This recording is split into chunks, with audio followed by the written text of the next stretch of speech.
Hi everyone. I'd like to welcome you to our talk, Need a Hug, I'm Secure. In the spirit of David Letterman, I'd like to start off by telling you the other talks you could be watching instead of ours.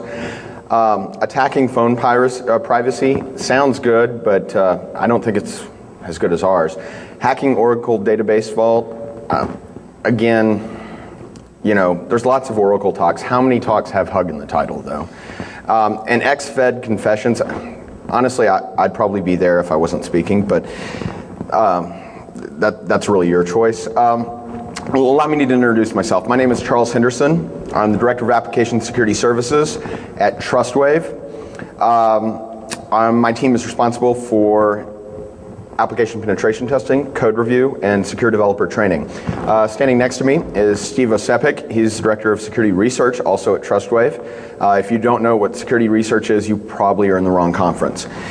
So, who are you? Well, our talk is really aimed at security consultants, penetration testers, organizational security professionals, auditors with a chip on their shoulders, Stack Overflow enthusiasts, as well as furries. So just as Charles said, it's a meta talk, so just prepare yourself. We're going to get into some warm and fuzzy stuff. You need to move that up. Yeah.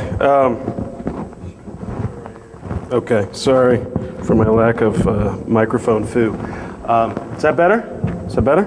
You good? Okay.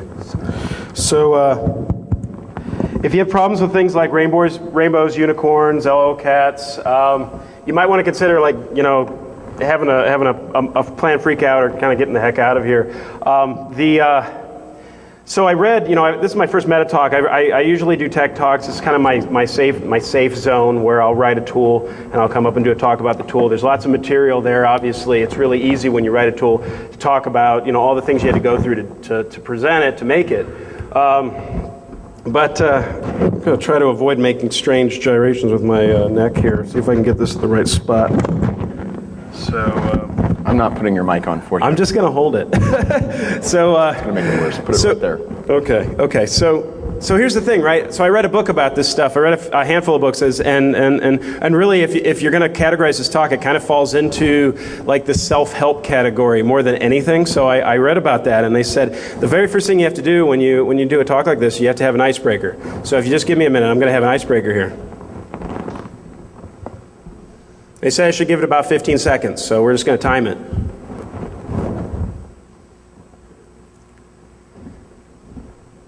I don't think it's working. I don't know. Did they tell you what we're supposed to look for at this point? I'm getting a few chuckles. Yeah. I mean, I told you we should have handed out beer, but really, it's really two things here. We're going to talk a lot about the industry. We're going to talk a lot about a lot of what we feel like are missed opportunities. A lot of ways we can connect with our clients.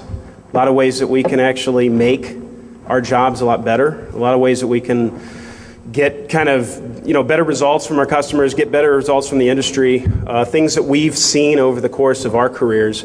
And then at the end, we're actually going to have a prize. So if you can survive all of this touchy-feely stuff to the end of the talk, you're going to get a super surprise prize in the form of something you might want, something interesting we're going to be releasing later today.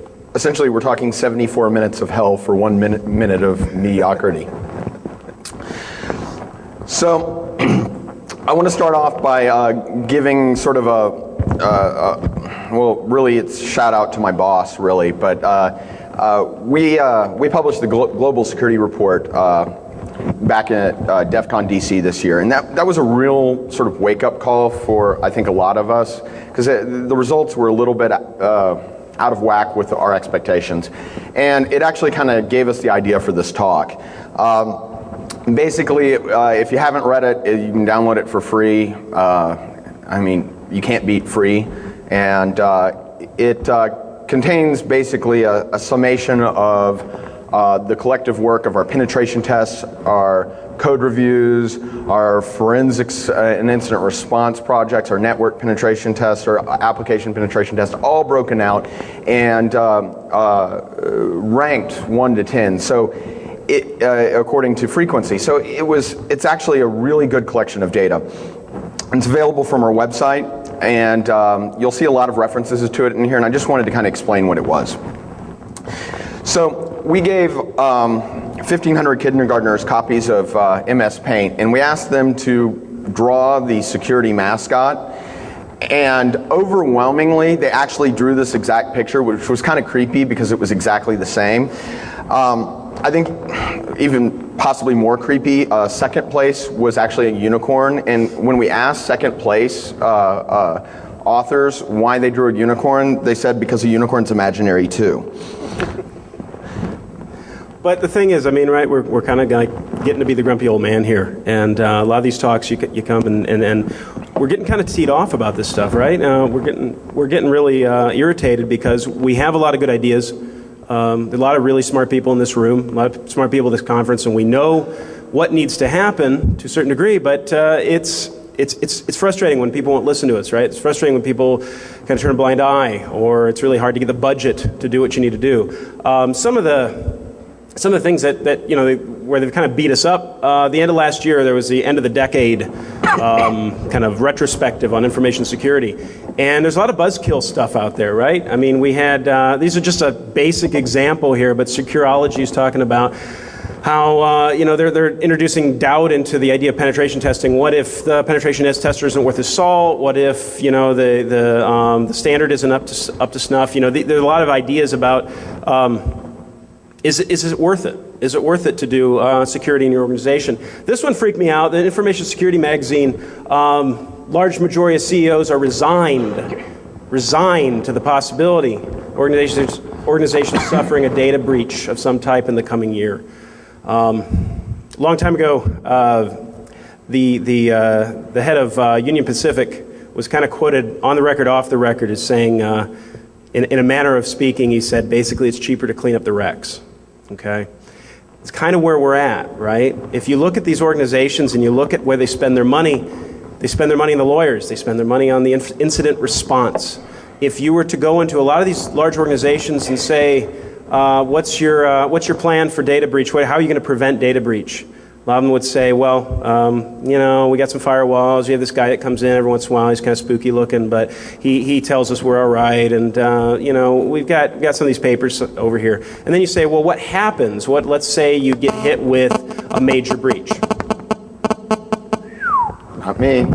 You know, every time I hear that, I think I carry these things around in my pants. It just kind of freaks me out. So put those over there.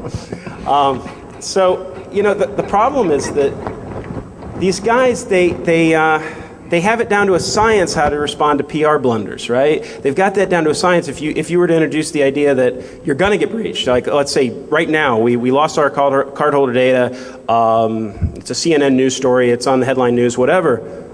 What are we going to do? And I guarantee you, they're going to have that down. They're going to have that all figured out. So it's the resignation, right? It's the idea that these guys are pretty much have told themselves, we're done. We're going to get owned. It's going to happen. Let's focus on cleaning up the mess. And then, you know, you got Marcus Raynham. You know, I'm not saying anything against him. He doesn't like us penetration testers a whole lot, right? He's saying this is a direct quote, it's almost always a waste of time. He got interviewed by GovInfo Security. Penetration test doesn't tell you you're secure. Penetration test either tells you your network sucks, or your penetration testers couldn't get into it. I think they edited that. I have a feeling he said either your network sucks or your penetration tester sucks, right? That's kind of what he's getting at. Either your network really, really sucks because the penetration testers are so lame they can, you know, maybe, you know, own it, or the penetration tester just couldn't get to what is obviously there, right? He's using the wrong penetration testers. So this is actually an ongoing thing for me. About once a week, I get a call from my mother because of this error message. I've actually taken to, rather than fixing my mom's machine, once the malware gets bad enough, simply replacing it. I am not joking here when I say I will have hour-long conversations about how confusing her computer is and why it's awful and it needs to be replaced. Recently, I actually came to her house, and she had come to the conclusion that the computer threw less error messages when she had it on one side of the room than the other. And for that reason, she's actually moved her desk over to the other side of her office. Now, what can we draw here? Well, we can draw that it's not just the big companies that really don't understand not just security messaging, but computer messaging in general, and are just confused and baffled by it. So then they'll try anything to fix it, whether it really has an effect or not. And generally, any kind of anecdotal observed improvement is seen as the big fix, and that's all you need. And I think we as an industry need to be a lot better about our messaging too. We need to help people understand what works, help people understand what doesn't, and help them through the situation as friends in sort of a hugging, loving manner, rather than this cold, calculating error that we have here. But the thing is, I mean, we really want to help, right? I mean, at the end of the day, if you sit down one of these conferences, you sit down Blackhat, go over to DEF CON, you have some beers with a pen tester, you have some beers with somebody who's doing security consulting. There's a reason that they're frustrated, right? There's a reason we're all kind of pissed off about it. And the reason is we really want to fix it. It might be a little sociopathic how we do it, right? But at the same time, we really do want to fix this problem. We have this thing where we basically, it's kind of a strange thing. If we can't get the acceptance of the company that we're working with, then we start proving how cool we are, right? And we start this kind of thing. But at the same time, my favorite, by the way, is every time stack buffer overflows, an angel gets its wings. I know you're not supposed to read your slides, but I can't help but say that. But the idea is that basically we really want to help out. Even the toughest of us, right? Even the toughest guy goes out and does the 0 days. At the same time that we're discovering this stuff, we're kind of laughing about how screwed up the world is, right? We're kind of laughing about how messed up some of these systems are where we keep all the cardholder data. So at the same time, we're kind of getting into a loop, right? If you come to these presentations, you come to these conferences a lot, it's kind of turning into a prevention talk. You get a lot of this stuff where you're basically talking about what you're supposed to be doing to prevent it, and after a while, I think what we're running into is these big companies are saying, yeah, whatever, right? This security guy in the organization's always getting teed off about stuff that's going on, and they say, yeah, make that guy happy, make that guy go away. It's because we're stuck in this kind of prevention mentality, right? So the thing is, they just don't listen to us, right? And even if they did listen to us, here's the other problem. We don't always agree on everything. If you're to say antivirus and you walk up to a sampling of 10 people at the conference, it might be half, might be 60-40, whatever, you're going to say it's not worth it versus it's worth it. Some people say it slows your machine down. Some people say that, yes, it's absolutely necessary. It's part of security guidelines. IDS, IPS, are those really helpful? Depends on how you implement. Depends, right? However, how many asterisks you want to put after it. NAC VLP, this kind of stuff, network access control, data loss prevention, this stuff, you'll get responses to say, well, is that even real? Oh, that's just a buzzword. I don't know what that is, right? DLP, is that really a product? So there have been articles written about that. It really depends on who you ask. But, the thing is, even if we did agree on this stuff, right? We're at the point where we're telling people to brush your teeth and don't eat cheeseburgers, okay? So just to kind of put this in perspective, we're all getting kind of teed off at these conferences about how nobody listens to us, but how many of people in the room know how many calories from fat they've had today, right? There's some conference somewhere where these guys are talking about how much you're supposed to eat and what kind of foods you're supposed to eat and things like that. The same thing is how many people brought a toothbrush. How many people have up-to-date maintenance schedules on their automobiles? It's the same kind of thing. We don't want to get to this point where we're just harping on this stuff and constantly telling people what they should do, and at the same time, it's just kind of turning into white noise, right? So I had this idea that somewhere in almost parallel universe, right? Even right now, they're talking about us at another conference. So actually, I looked that up. And it turns out that that's exactly right. Just a month ago, there was a National Fire Prevention Association conference, and this was in Mandalay Bay, so right down the street. And so this is kind of maybe a look into that parallel universe. I have the feeling that this is a real slide. I can't say that for sure, but this is what I think might be going on over there, right? So you get the picture, right? It's all about changing your smoke detector batteries. How many times have they told us that? How many of us do it? It's the same thing, but how much would that help? It's the same thing as closing your ports. Don't put 445 on the internet, but at the same time, this is their version of that, right? I bet you they wouldn't forget if it had Facebook on it. The stupid kids, So, by the way, these are real upcoming talks. All but one of them are real. If you can anyone spot the fake talk in that list? So, it's not a stretch to say that we're starting to turn into one of these types of things where we're kind of harping on it, right? We're kind of telling the same thing over and over. But we can do more than that, right? This is kind of the weird part, is that information security, we can actually take it a step farther, and it's a very, very strange opportunity where we have the ability to show them what would happen if they didn't do it. If you think about it, a penetration test, you can't really burn their house down if you're a fire marshal and say, "See, I told you so." The hell you can't. But you can break in their network, and you can usually do it without making it catch on fire. 99% of the time, right? And that simulation step is something that's an opportunity. That's something that you can't usually say in a lot of preventive, in a lot of preventive situations. So this goes for both tests that result in unauthorized access and ones that don't. Another key thing, if you walk away from this talk and like, what the hell was that hug talk about? One thing I'd like you to say is, there's no such thing as a no-finding test, okay? We spend a lot of time on these things. We spend a lot of time doing security consulting, doing penetration testing, and I strongly believe that there's something to show in every case. And every time we engage the client, I think there's something that we can show them. So that leads us into sort of what we're doing to ourselves, if you will. I think there's some ways that we're sort of shooting ourselves in the foot, ways that I've shot myself in the foot anyway, and I want to talk about some of those and go into maybe how we can make some of our processes better. So, what it basically boils down to is it's a giant trade-off in the industry.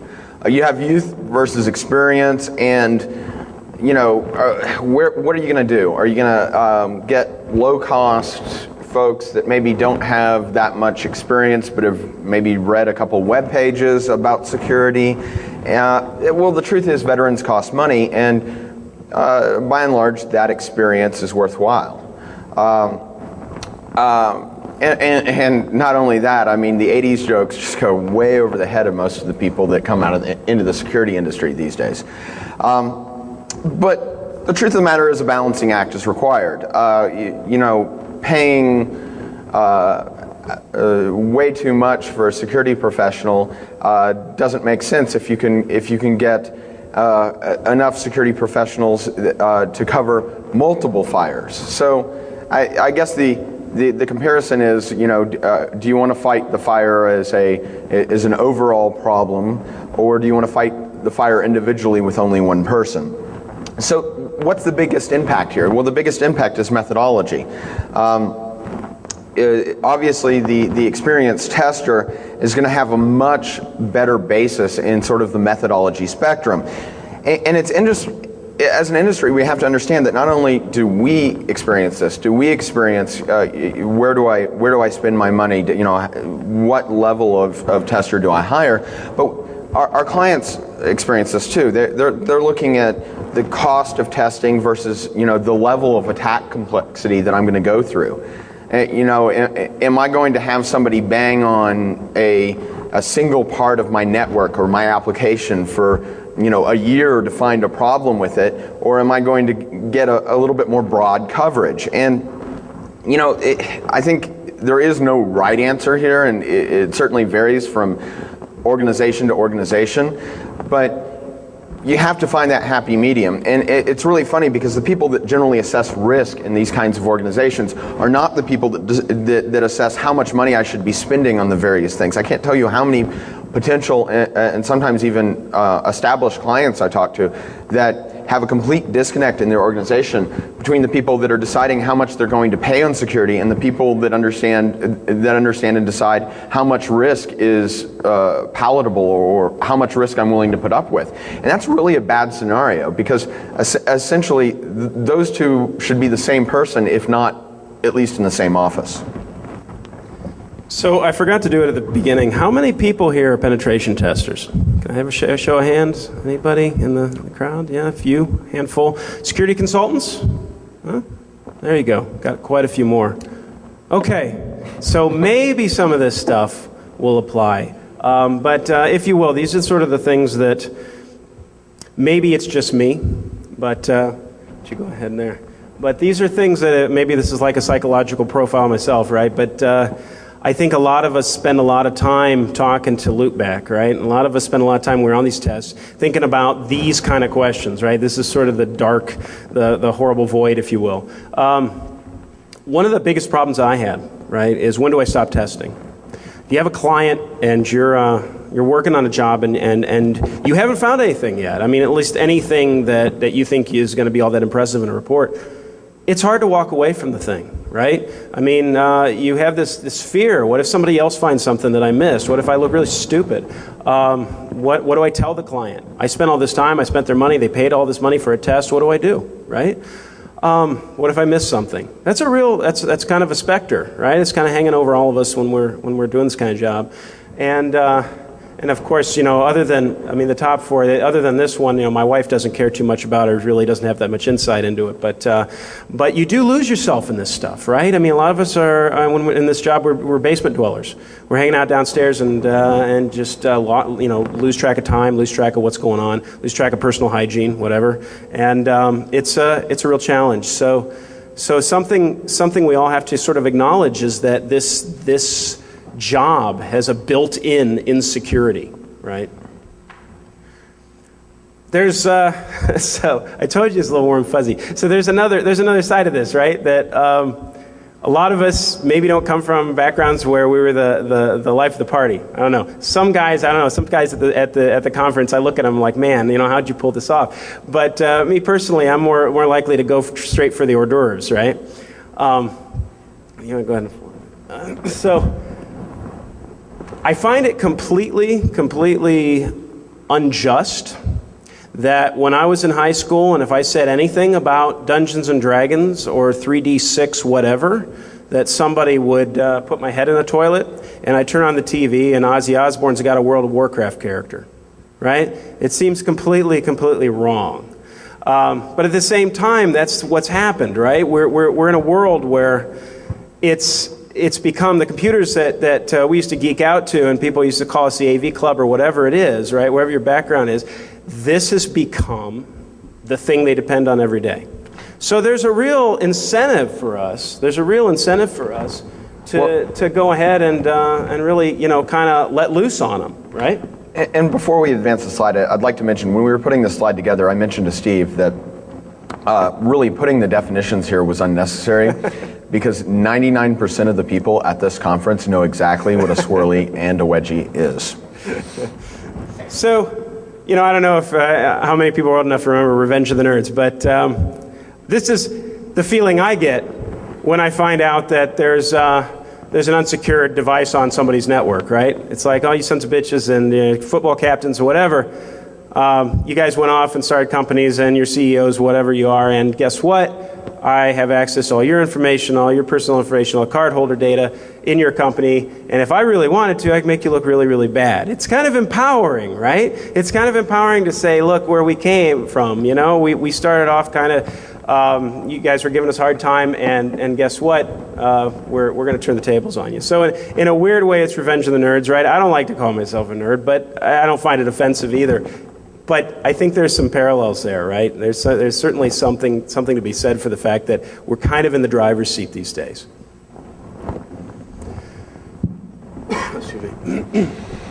So is this security? We're asking these guys, we're asking people like me, right, to secure these networks, to go in and take a good look at them. And I'm not saying we're not professionals. We're all professionals, right? We all do a good job. But at the same time, there's this stuff in the back of our mind. There's social acceptance issues. There's job quality concerns. Again, like we had said, how long are you going to take versus what are you going to do? What kind of job are you going to do?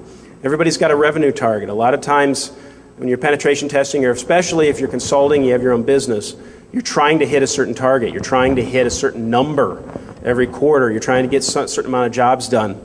And that whole thing about when do I walk away really factors in there.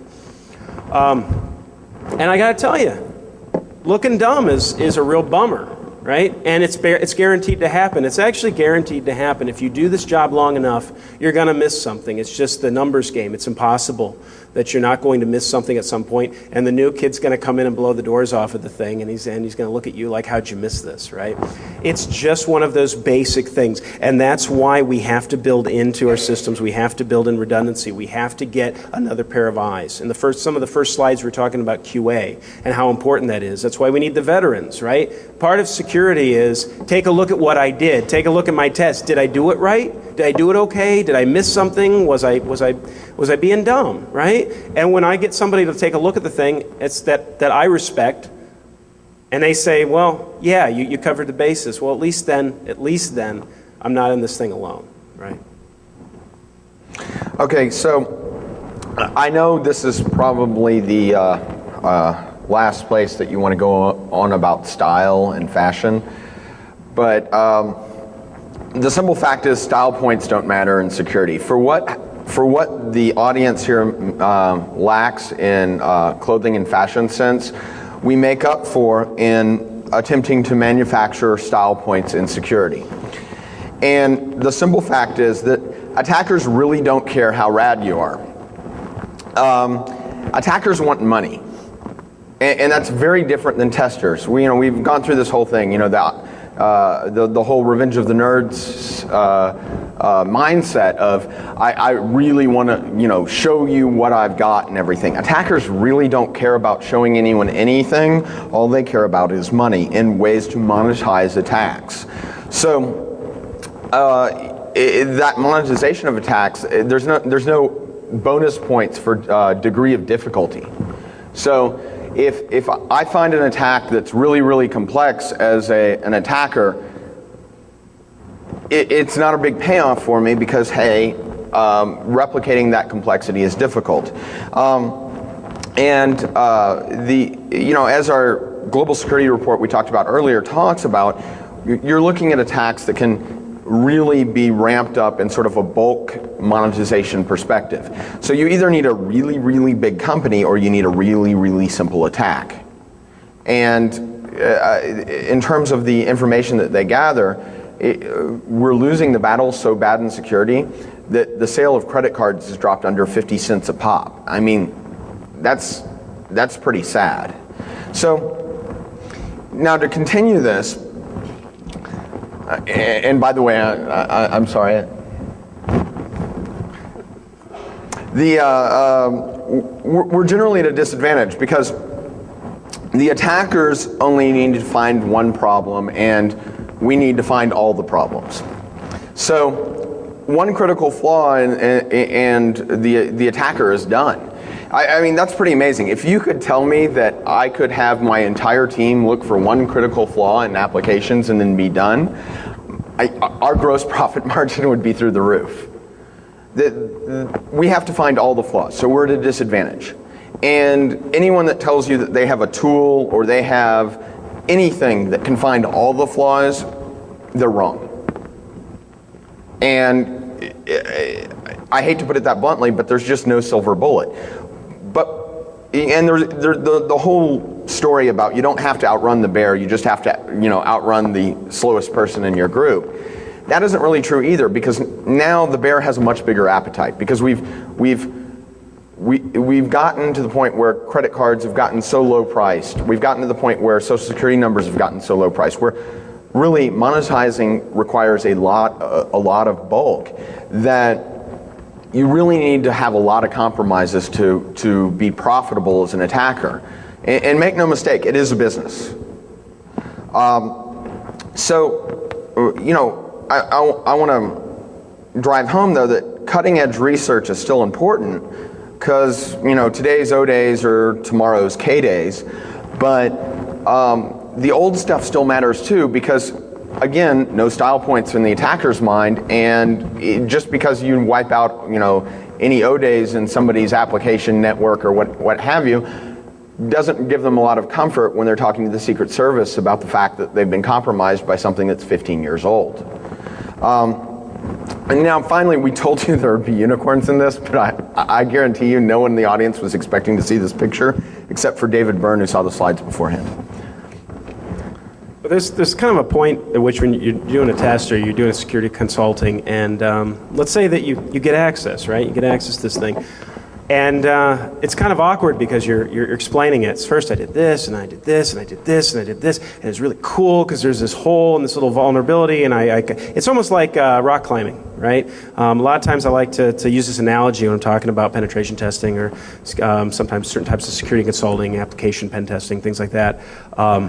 Where if you're rock climbing, it's really something that people set you up to do, but they don't really want you to succeed at in a certain way. It's like, can you do it? Is there a way to get up that rock face? Where if you take the alternate view, it's kind of security consulting is more like an expedition. It's kind of like you're saying, I want to go over there. I want to get into that valley. I want to go down the valley. I want to set up camp. And so when you're setting up, when you're doing when you're doing the software development, you're saying, well, we can ford the river here. We can climb the mountain. We can go down the other side. We can basically do it. I don't know how we're going to get there. We're probably going to be behind on the timeline, what have you. As we usually are with software development. But we're going to get there eventually, right? Whereas pen testing is more like I said, it's more like a rock face where I bet you can't get up that. I bet you can't do that. Oh yeah, watch me. And a lot of times the way it works is you've got little ledges, right? You start in the first ledge, and I always tell my clients, it's the first ledge, right? It's always the first ledge. It's always when you're doing a pen test, it's the first thing. I found credentials on this server, and within maybe even the first hour, whether or not it's going to be possible to get into this network, because at least get pretty close, because you're going to have that first ledge. But you get that first ledge, and then you try to say, well, can I get to that next place? Can I jump from this server? Can I springboard over here? Can I pivot? Can I grab some credentials? Oh, let's look at the org chart. I've got access to all these PCs. Let's look at the org chart and say, who do I really want access to? I want access usually to financial. Let's find out who's on the org chart under financial, and let's go after their machine using the username or using the name of the machine. It just turns into this big discussion. And you get to the top, and you're like, I got cardinal data or whatever it is you're after. And there's a guy at the top saying, what the hell are you doing here? Right? There's a guy up there saying, oh shit, I don't want you to be up here. But so there's this kind of problem where they don't really care how complex the attack vector is, right? They don't really care how exciting it is. You and I, we get excited about how we get in through a pinhole, but they're not so much. We generally tend to overcomplicate things. And when we're having the reveal, when we're having the conversation at the end, we say, oh, this is so cool. I did this. And it's kind of awkward, and you're like, oh, I'm sorry, and I didn't mean to get excited about it. The vast majority of the compromises come at the hands, believe it or not, of ridiculously old and or stupid findings. If you look at the Global Security Report, when we were putting this together, there's a section where you have to say the year that it was first found, right? The year of the first finding. And I'm sitting there going through NFS. I'm going through Network File System, and I'm saying, how old is NFS? How old is unsecured NFS? And it's ancient. It's ancient to the point where I think we just capped everything at like 1990. But a lot of it goes on beyond there. And so it's not the exciting O days. I guess what we're getting to is it's not the exciting O days that really get into networks. It's really more about some of the stupid findings, some of the old stuff, and stuff that we forget because it's not as popular. One thing I'd like to add there, you always there's this old joke about the doctor. You've got this really interesting terminal disease. No one else in the world has it. Almost like the patient should be proud. As an industry, we do need to stay away from that. We need to watch out that we don't get too excited when somebody falls down, because that really sets up something of an adversarial relationship. And if you're trying to sell security, whether you work in-house in the security department, whether you're a consultant, whether you're any point along the way just concerned about security, the one thing you don't want to make it is us versus you. If you make it us versus you, you've already lost the battle, because then it's a confrontation. If you make it us, just us, then you've won the battle for security. So I can take over here. So what we did is sort of a very unscientific comparison, but we wanted to have some kind of something to show in the slides as far as attack vectors used. I hope you didn't come to a slide to talk with the word hug in it and expect some kind of algorithms or something extremely scientific. But what we did was we took two samples. We took a PCAP. It's from an internet honeypot. Had HTTP open, very generic. Had FTP, things of that nature. And we took a PCAP of it. We ran it through Snort. And we have a visualization tool that we use to run through results.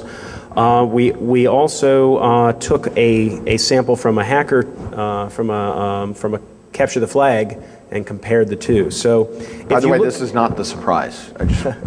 So if you look at this one, what you're going to see is we're really kind of focused on web and SMB, port 445. There's a lot of blind attacks. So you think like NICTO, people enumerating things. And actually, I don't know, again, who's old enough to remember this, but there actually was some back orifice in there, which kind of cracked me up because that goes back a long, long ways.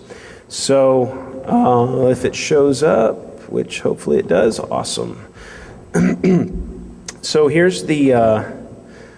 Yeah, it's mirrored now, strangely enough. So basically, like I was saying, here's NICTO, right? Generally speaking, this is Snort saying oversized request, URI directory. This is somebody asking for a really, really long URL. Next one down, non-defined RFC characters. So you're looking at most of it is just web enumeration. Some of it is is some strange characters, maybe probably trying to do SQL injection, things of that nature. FTP. Different types of encoding. This tool, by the way, this tool's called Anvol, and I want to say thanks to Tactical Flex for letting us use this tool during the talk. I think it does a good job of really showing the relationships between these types of attacks. So the next one.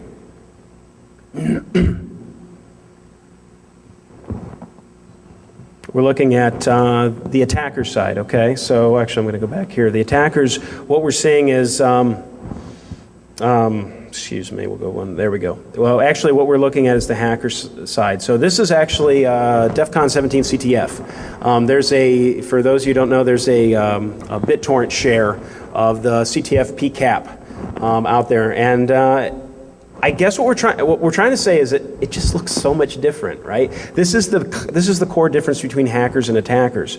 Most of the data, Snort has no idea what to do with it. It's hard for it to ID it. There are lots of possible triggers, but the main thing to keep in mind is this is something that's very, very different from what we see on our public networks. So what I'm going to do real quick here is I'm just going to switch over to another data store and then rerun the query.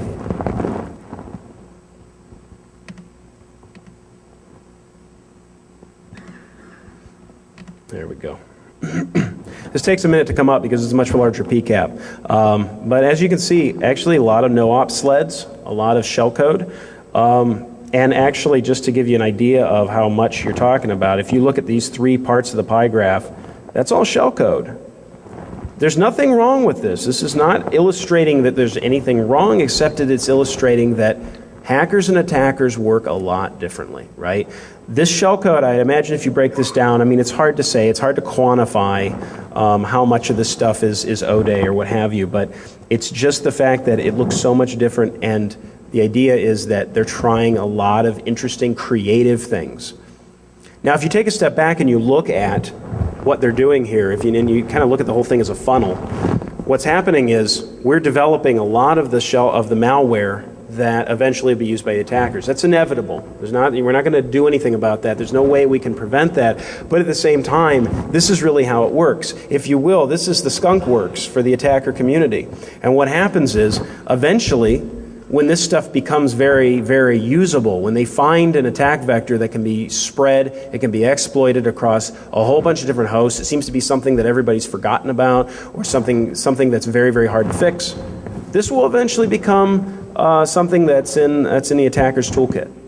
But right now, we're on the cutting edge of this, right? And a lot of this stuff's still coming up shellcode and Snort. You want to give a thank you to the tool author, by the way? Yeah, absolutely. Yeah, I mentioned Anvil. It was supplied us with the tool to do that.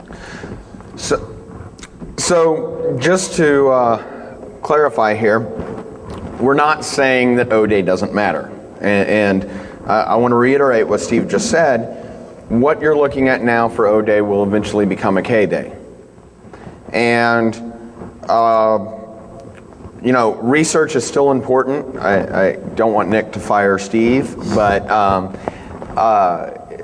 research is where we're going to be. It's not necessarily where we are. And sometimes when we're addressing security, we lose sight of that. And that doesn't mean don't focus on the research too. That just means you need to focus on everything. Look at the big picture. Look at the entire spectrum, not just one portion of the spectrum.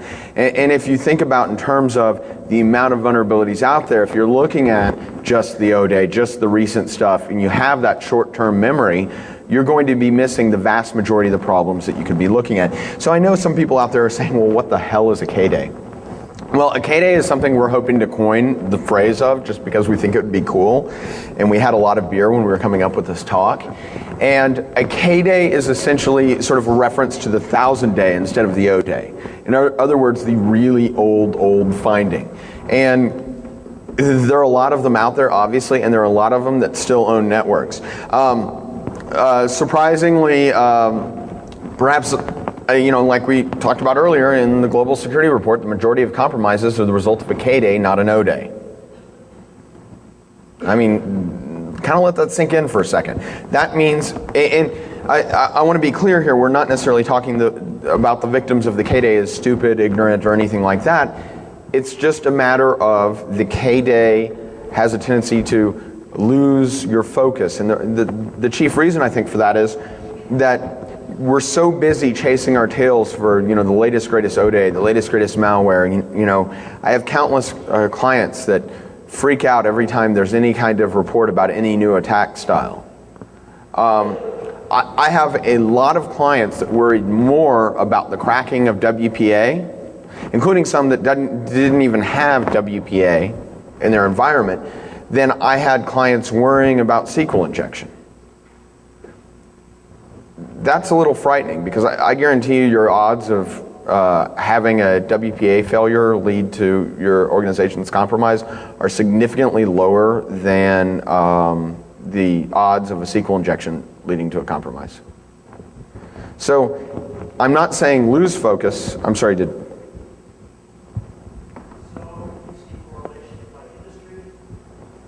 No. By the way, a question is, we see any correlation by the industry type? Thank you. Actually, strangely enough, not really. I think, let me take a step back.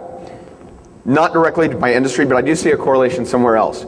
Strangely enough, the people that seem best equipped to deal with the K-Day often are the people with a little bit more lax or less proactive security department. And the reason is that they are spending the resources more evenly across, and they don't have somebody who has a clue and is saying, there's this great O-Day we need to worry about, and bringing that up. And that doesn't mean that they need to get rid of that person saying that's bringing up the O-Day. It just means that you need to focus on the whole thing, right? Hope that answers. And you know, it's not necessarily a bad thing to focus on O-Day. It's just a bad thing to focus all your energy on the O-Days. It's almost like if we can make it through the first 6 months or a year of a vulnerability without it affecting us, we can forget about it. And that's just not the case. So one of the things we wanted to do here is kind of take it in another direction. We've been talking about a lot of things that are kind of affecting us and causing us problems, and wanted to kind of look at how we can change, right? At the beginning I'd mentioned that have a lot of thoughts on how we can do things a little bit differently, things that work for our team, things that might work for your team as well. We hug because we care. So I think in the security business, I'm hoping, right? This is where we're going to be different than all the other security talks you're coming to, is that I'm trying to steer it away from the doom and gloom. I really am. And I think that we're just at the bottom here, right? I think that hopefully the next decade we're gonna start an upward trend. And there's ways that I think we can do that. I don't know if anybody's ever gotten up here at Blackhat and said this, but I think it's gonna be okay. I thought for sure you was going to say, I love you. I might get there. I might get there. But I think it's going to be okay. And the reason why is because people actually want it to be. Because there's a lot of smart people who really, really, really want it to be okay. We all disagree about how it's going to be okay. We all disagree about, which way we want to go. But if you talk to a lot of the people that get into these systems, that break in, they get frustrated because I'll tell you, and it's happened to me, it's no fun breaking into a system and looking up your own cardholder data. It's a real bummer, right? It's really fun when it's your boss's cardholder data. Yeah, that's true. That's true in Netflix and other types of video rentals. So it's really hard to look at your own data. And when you break in and you're able to look that up, then it makes you realize just how important it is that we really secure it, right? So so moving on. The problem is in this business is that we're mostly dealing with apathy, not stupidity, right? We're mostly dealing with people who don't care. We beat them over the head, and we really want to keep them down. And to a certain degree, the problem is that we don't really want to keep them down, but they see so much of this stuff, right? They see so many O-days, they see so many of these attacks that they lose sight of it. They lose sight of the ability to actually control their own networks, right? They have to see what they're doing right. They have to see what they're doing right. And that's something that we're not very good at. A lot of times when we're dealing with these no-finding tests, we're saying, I didn't find anything. I tried and tried and tried and tried, and I didn't get in. And basically the result is nothing, right? And what we're missing is an opportunity to actually show them what they're doing right.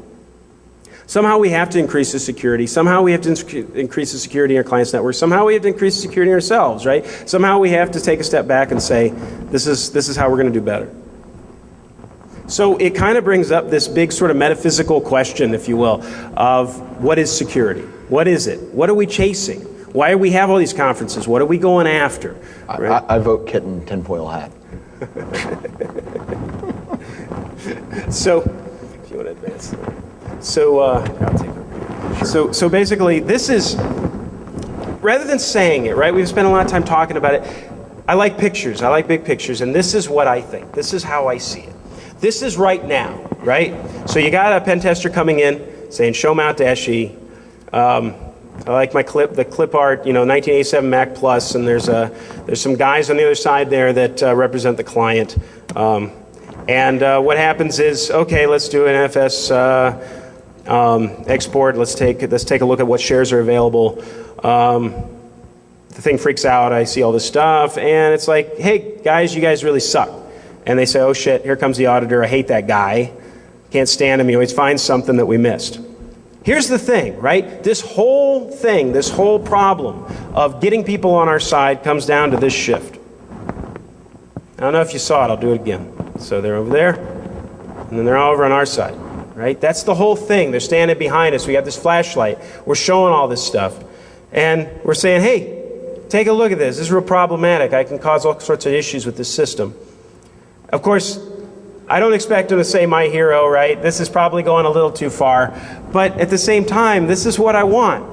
I want to say, hey, check this out. This is really cool. Or, oh, this kind of stinks. You really need to fix this, right? We got to get them on our side. We got to remind them that this is what they paid for, right?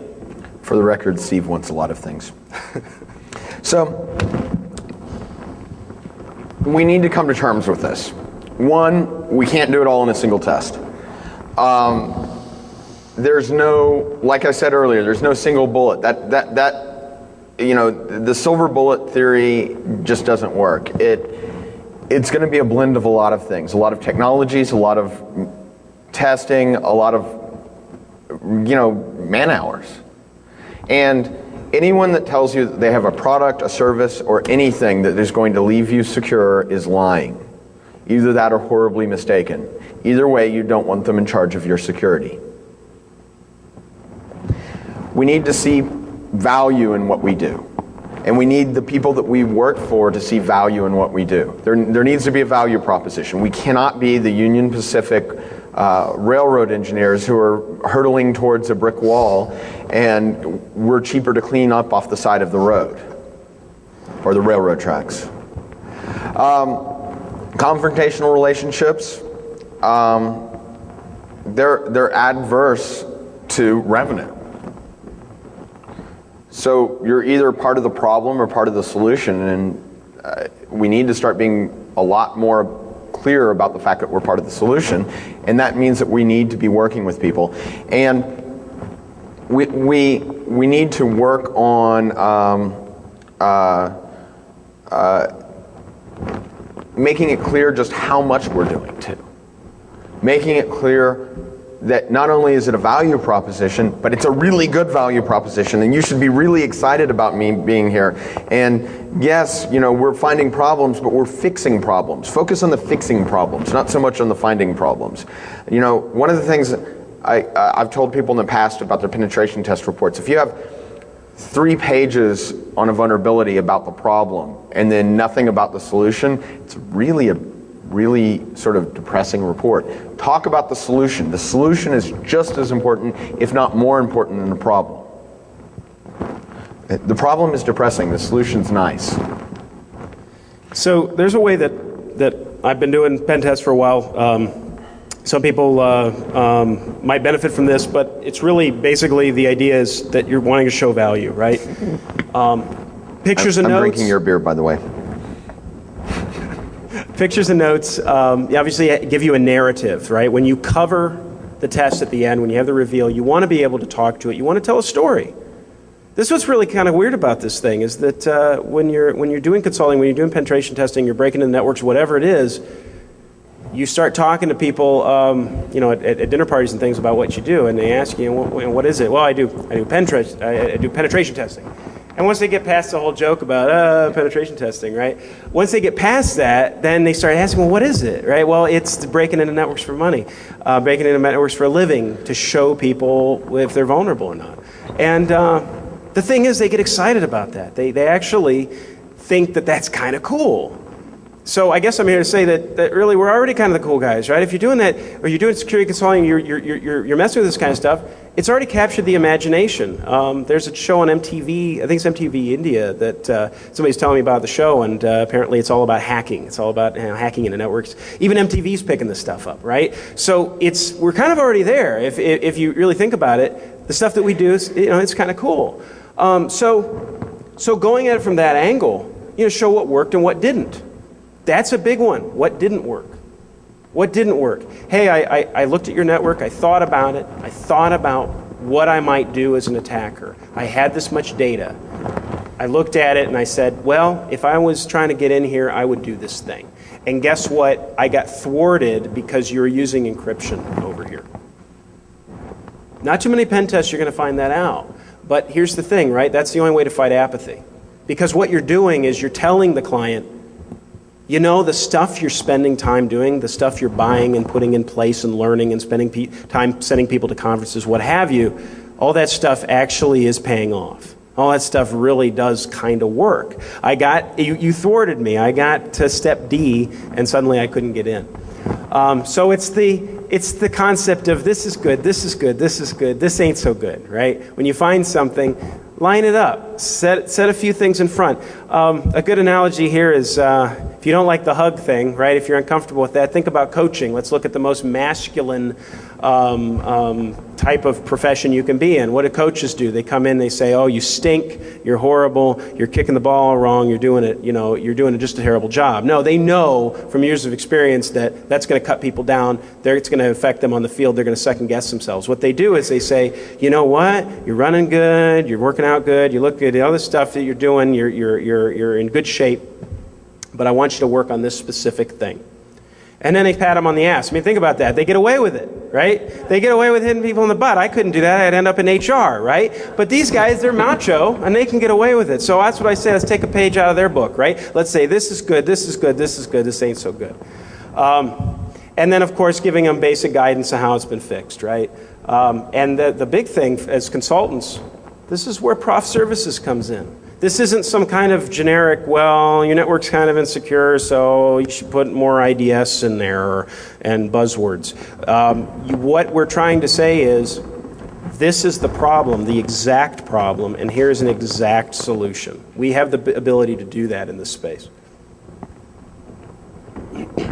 So what I've done, I alluded to this earlier, what I do that really helps me with my pen tests is I use something called a mind map.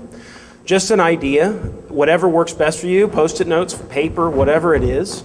But personally, there's something that's kind of cool. It's called a mind map, and what it allows you to do is it allows you to set up kind of a base, and then you hit tab, and you can put ideas in there, and then you can hit tab on any one of those nodes, and you can keep increasing the size of this thing. And what it does for me is it shows me where I've been, what I've done, what I was thinking at the time, and it shows me how all the different ideas are related. This is really, really useful if you're doing multiple tests. If you have like 4 or 5 irons in the fire and you want to context switch between these things, think of this as something that just gives you immediate context into what you're working on.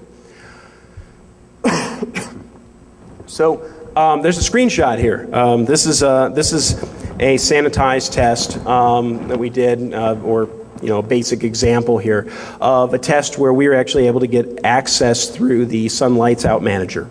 Okay. For those of you who aren't familiar with that, Sun Lights Out Manager is a module that runs on a lot of Sun hardware that's alive even when the box is powered down. So you can get into this thing. It's almost like having a console directly attached to it, but you can do it over things like Telnet and other insecure protocols, right? So this is just a kind of this is called FreeMind. If anybody wants to download that, that's free. That's a Java application you can download. I believe it's Mac, Windows, Linux, no problem. And this is sort of a zoom in on a test that I did where, as you can see, we start off with the PCI network. We work our way over, and then there's these different systems that I found inside the PCI network.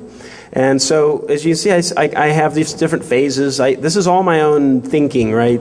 So kickoff done. That means something to me personally. And I say all that ports are filtered, all those ports are filtered. Then I do a kickoff. I do an Oracle scan. I get some stuff, but I'd have to there's a little light bulb. I use light bulbs to give myself ideas for the future. You need to guess service ID. But then you move on. A lot of times pen testing is looking for path of least resistance. You're looking for things that are going to turn around real quick. So I said, well, maybe if I'm really hard up, I'm going to come back to that. But I'll keep going on. And so I got HTTPS. Oh, that's interesting. That's Sun Lights Out Manager. That's really kind of cool. So I'm going to look up Sun Lights Out Manager online. Type in, look at the default credentials. Well, it turns out that root change me actually did work on this machine. But I was kind of stymied because the Sun Lights Out Manager stuff that's usually associated with it, the remote control piece, wasn't up on this machine. So then I had this idea. Well, here's the thing, right? Just thinking like a person. And this is where pen testers, this is where security consultants will always beat out scripts, right? Anything that's going to run on the network in an automated fashion, we're always going to beat it out because we can think like a person. We can think, if they've got that in there, if I found one, there's probably other ones. And if there are other ones, there's probably one that's configured to give me remote access. So I keep going through, and then I find out down here, there's this little bomb. When I put a little bomb, that means I got in. Down here, this other IP, HTTPS, Sunlom, root change me, and I was able to reboot it using Control-Alt-Delete because basically I'm sitting at the console and there's a thing that says send Control-Alt-Delete in the application, and then I could go single user mode using Grub. So you could actually own the system through this. But again, you see the process. And without this, what do I say? I say, I got access to this machine through Sunlom. And they think it's some kind of magical thing. How did you know to do that? And it's really, really hard without something like this to back up and actually explain what I was thinking at the time. The upside to a mind map is if you're able to do this, you're able to say exactly how you got there, and you're able to tell a pretty compelling story. So basically, it's demonstrating the extent visually of the application. So, I think if I can leave you with one thing through this entire talk, it is just to involve the client. If you're a tester, and if you're a consumer, be involved. Be part of it. It's a lot easier to say we have a problem than it is to say you have a problem. Well, actually, I take that back. It's a lot easier to say you have a problem and you're on your own, but you can't do that. Because when it becomes, again, us versus you, security versus everything else, security is going to lose. If security is part of the solution, it becomes a lot more tolerable. And actually, Steve told me that I had to actually include this in the presentation. And we were giving a dry run of the presentation to a friend of mine here at the conference. And for some reason, I spit out that no one likes a proctologist with cold hands. And what we're really looking for is you've got to be friendly, because it's not a pleasant experience to have a penetration test done or a proctology exam. And the more unpleasant you make it, the worse the results will be taken. And as a consumer, the more unpleasant you make it for yourself and other departments, the people affected by this that really could give a rat's ass about security, the more that they're going to have a tendency to dismiss the findings or distance themselves from the findings. But if they're part of the team, if this is a team effort and you're on the same team, those folks over there are the bad guys. They're all part of the good guys, and they're going to be fighting with you rather than against you. Because if you set this up as an adversarial thing, you're going to lose in terms of security.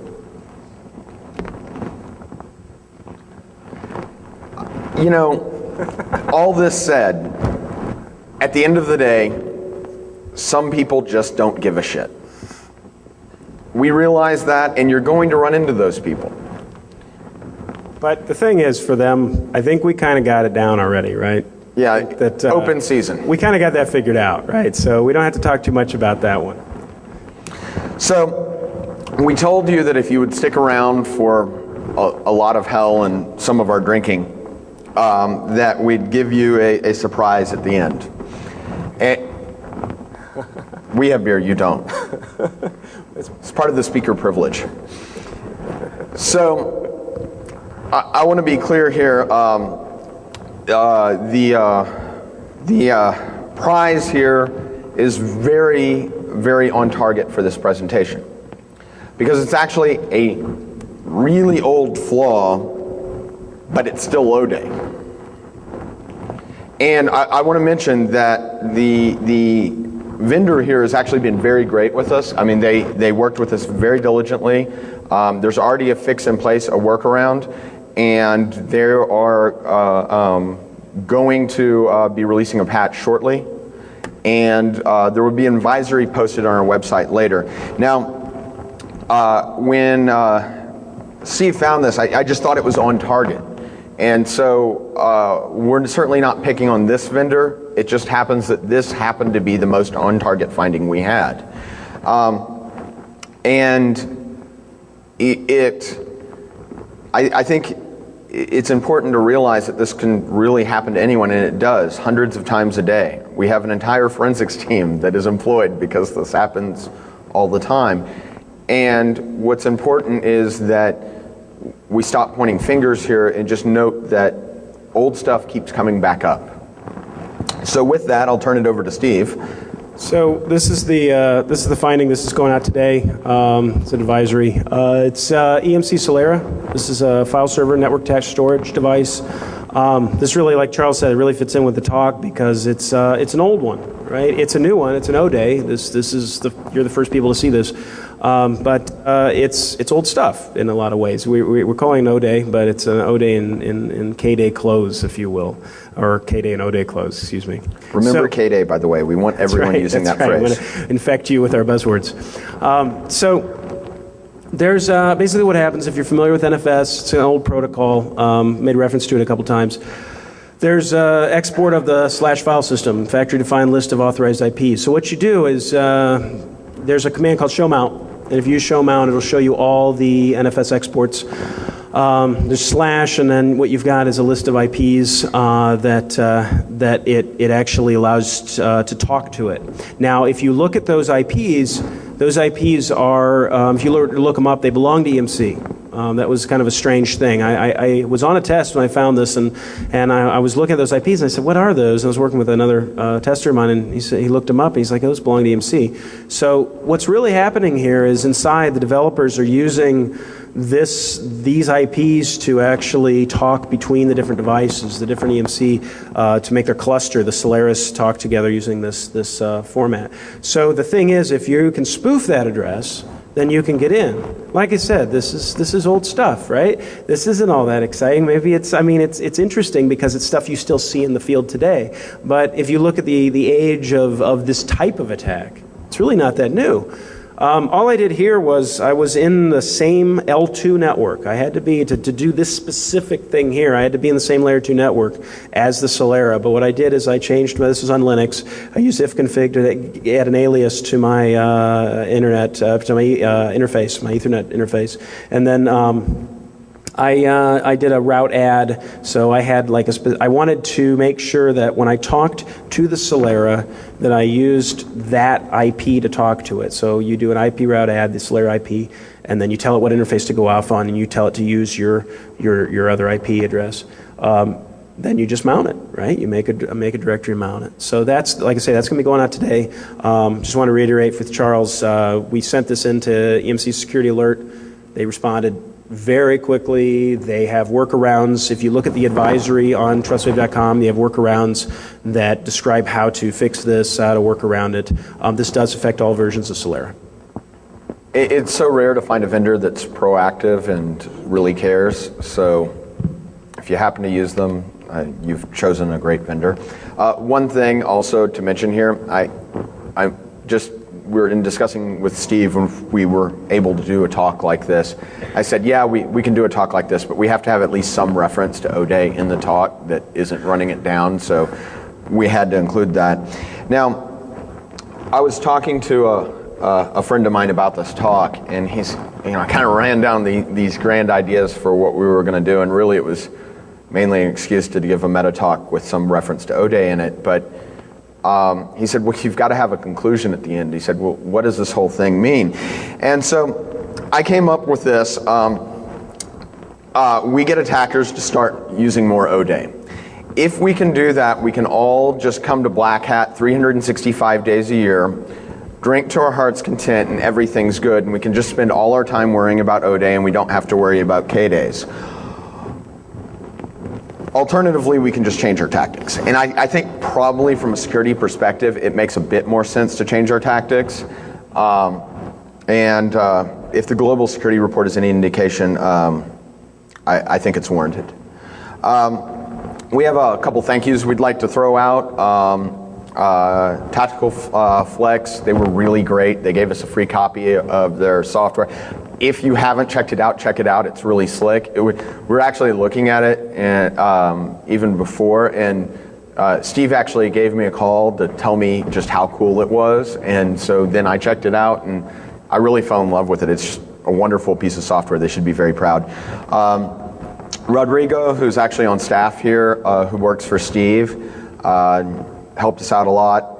EMC, of course, we want to give them a lot of credit, and they didn't fight us at all on this, and they were actually very supportive, and they worked with us to approve a workaround that's also posted on the site. Now, Pabst Brewing Company, I want to make clear that that's just from him. I would not drink that shit if my life depended on it, but Shiner, probably I should have thrown a thank you to. And Manicorn, of course the unicorn, or angry Manicorn, as the case may be. If you have a strong stomach, I strongly urge you to go look at some of his other pictures. That was the most work appropriate picture I could find. I'm probably going to hear from HR shortly because it wasn't all that work appropriate, but in the grand scheme of things, that's very minimalistic in terms of inappropriateness for Manicorn. I wouldn't do it right after lunch or dinner, but definitely check that out. Thank you. Any questions? Any questions? Yes, in the back.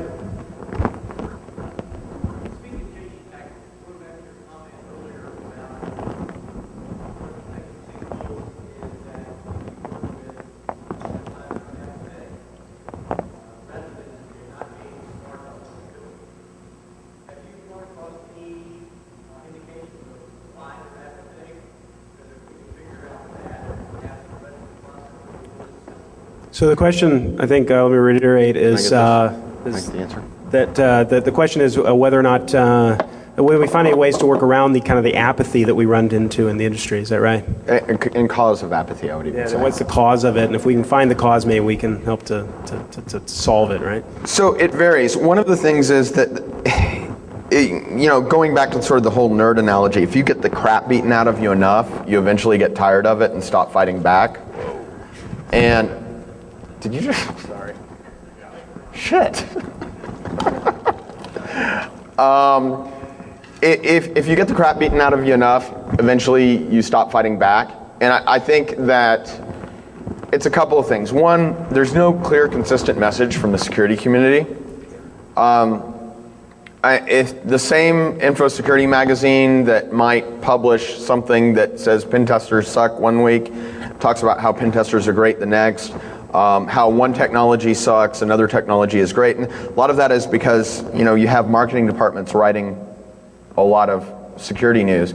And combine that with the fact that you don't have a lot of press coverage of company A staved off a huge internet attack on Friday. When's the last time you saw press coverage because somebody was really, really secure? Yeah. It's pretty depressing when everything you read about is how, CSO A really failed and, company B should be ashamed of themselves because they exposed all their client data. So it's really sort of a really depressing press stream, I would think. But to that point, I think as far as combating it, I mean the times that I've had the best success with that and actually gotten people excited about security, it's really when you show them what they're doing right. I mean, if you catch them doing something right, if you catch them protecting something and it causes you to fail in something you thought might work, tell them. Right? Like I say, there's no such thing as no finding test. No finding test suggests you didn't do anything. I know that a lot of times pen testers or security consultants or whoever, you're auditing. Even if you're an auditor, you're looking at certain security controls and show them what they're doing right. Show them that this is good. This part is really, really good. I can tell you put some time into this and it pays off. Right? For the record, never say, "Hey, it can't get any worse." That's right. Sure, go ahead. This is David Byrne that actually works for me and gave the talk with me that I ran from to get here to give this talk. David, we're going to mic you up because Steve wants to get off stage. David, we have to mic you up so they get it on recording. Okay. I give a slightly more cynical response, I think, than Charles and Steve, but in my experience, the organizations that have the best security, it usually comes from the top, where you have a CIO or someone in a high-level position that recognizes the importance of risk management. And apathy, is a problem that you see in a lot of jobs, not just security.